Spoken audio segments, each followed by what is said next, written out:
Salut à tous et bienvenue sur notre chaîne. Aujourd'hui, nous allons plonger en profondeur dans l'univers complexe de l'ego et de son impact sur nos vies. L'ego, cette force intérieure qui façonne nos pensées et actions, peut souvent être le protagoniste invisible de nos histoires personnelles.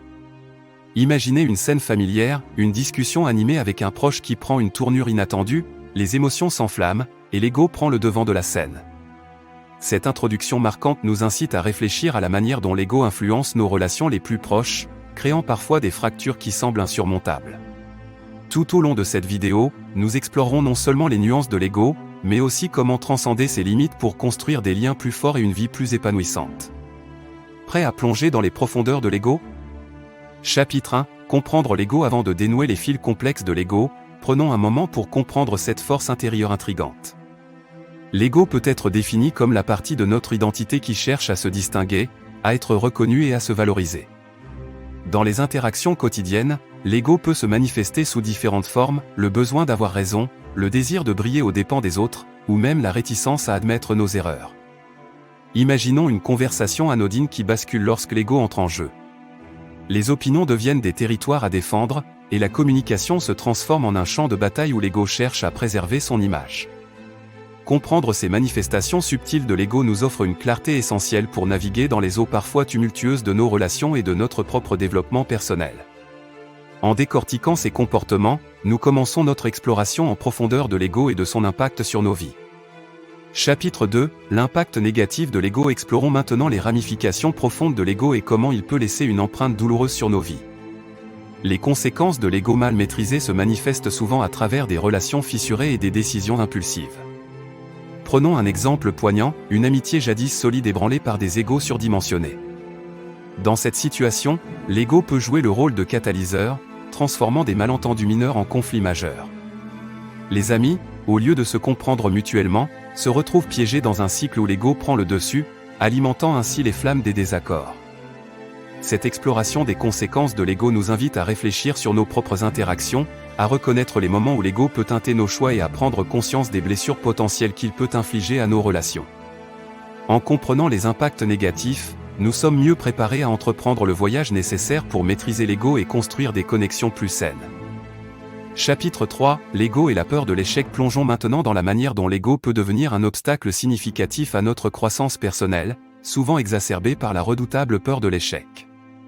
Imaginez une personne hésitant à saisir des opportunités précieuses, simplement par crainte de ne pas être à la hauteur. Dans ce scénario, l'ego devient un gardien zélé du statu quo, maintenant son emprise sur nous par la menace perçue du jugement et de la défaite. Cette peur paralysante peut nous priver de découvertes enrichissantes et de développement personnel significatif. L'ego, dans sa quête de préservation, peut nous maintenir dans une zone de confort stagnante, inhibant ainsi notre potentiel de croissance. En explorant cette dynamique délicate, nous prenons conscience du besoin crucial de dépasser la peur de l'échec, libérant ainsi notre capacité à évoluer et à embrasser les opportunités qui se présentent sur notre chemin. Chapitre 4 : L'ego et la comparaison sociale. Examinons maintenant comment l'ego s'entremêle avec la comparaison sociale, créant un terrain fertile pour l'insatisfaction et la perte de confiance en soi. Imaginez une personne constamment en train de mesurer sa propre valeur en fonction des réussites et des apparences des autres. Cette tendance à se comparer peut devenir un véritable tourbillon émotionnel, sapant la confiance en soi et générant un sentiment constant de rivalité. L'ego, dans ce contexte, devient le complice de la comparaison, alimentant le besoin incessant de se positionner au-dessus des autres.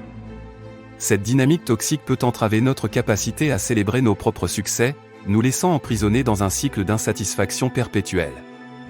En explorant cette section, nous ouvrons la porte à la prise de conscience, reconnaissant l'importance de cultiver une estime de soi indépendante des critères extérieurs. Libérer notre esprit de la comparaison constante est un pas essentiel vers une vie plus équilibrée et épanouissante. Chapitre 5 : Le cycle destructeur de l'ego. Plongeons maintenant dans le cercle vicieux créé par l'ego, un tourbillon d'émotions et d'actions répétitives qui peuvent laisser des cicatrices profondes. Imaginons un scénario où des conflits interpersonnels se déclenchent régulièrement, chacun nourri par l'ego de toutes les parties impliquées. Ce cycle destructeur peut commencer par des malentendus mineurs, mais à mesure que l'ego prend le dessus, il transforme ces différends en querelles majeures.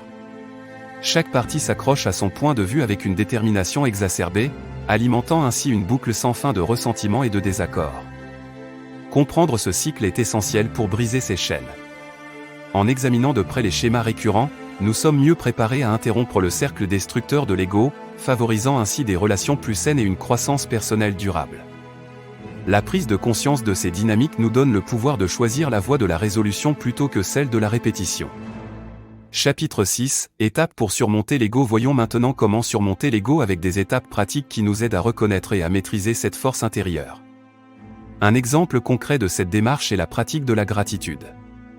Imaginons une personne prenant l'engagement quotidien de reconnaître les aspects positifs de sa vie.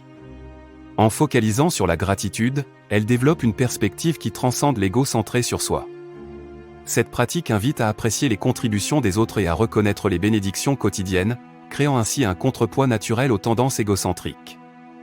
La gratitude devient une lanterne éclairant le chemin vers une conscience plus élargie et une connexion authentique avec les autres.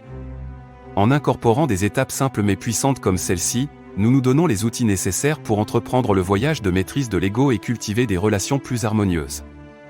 Chapitre 7, faire preuve d'empathie. Explorons l'empathie comme un antidote puissant à l'égoïsme, une qualité qui peut transformer nos interactions et renforcer nos relations. Considérons un exemple où quelqu'un prend le temps de comprendre véritablement les perspectives des autres, même lorsqu'elles diffèrent des siennes. En se mettant à la place d'autrui, cette personne ouvre la porte à une connexion profonde et authentique. L'empathie devient un pont qui transcende les barrières égoïstes, permettant une communication plus significative et une compréhension mutuelle. Cet acte d'empathie élargit notre vision du monde, nous aidant à dépasser les limites de notre propre ego pour construire des relations basées sur la compassion et la compréhension. En cultivant l'empathie, nous édifions des ponts plutôt que des murs, créant ainsi un environnement propice à la croissance personnelle et à des connexions plus profondes. Chapitre 8, cultiver la modestie. Jetons un regard sur la modestie comme une antidote essentielle à l'arrogance de l'ego. Imaginons une personne qui reconnaît ouvertement ses erreurs, mettant de côté la nécessité constante de paraître parfaite. Dans ce cas, la modestie devient une force qui admet l'humanité commune en chacun de nous.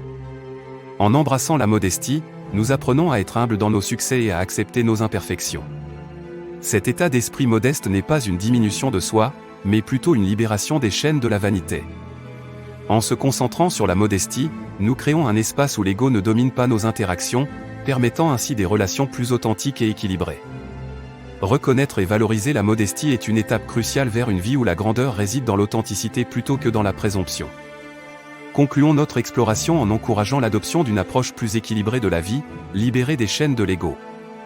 Prenons l'exemple inspirant d'une personne ayant traversé une transformation personnelle significative après avoir maîtrisé l'ego. Elle partage son voyage, illustrant comment la conscience de soi et la volonté de changer ont ouvert la porte à une vie plus épanouissante. En abandonnant la nécessité constante de se mettre en avant, elle a découvert une liberté nouvelle, une capacité à embrasser l'authenticité sans craindre le jugement extérieur.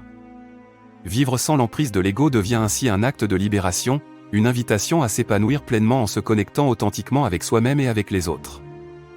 Merci de vous être joint à nous dans cette exploration. Partagez vos réflexions et expériences dans les commentaires, et rappelez-vous qu'il est possible de transcender les limites de l'ego en choisissant la voie de la conscience, de l'humilité et de l'amour authentique. N'oubliez pas de vous abonner et activer la cloche de notification pour plus de contenus inspirants et instructifs. À la prochaine!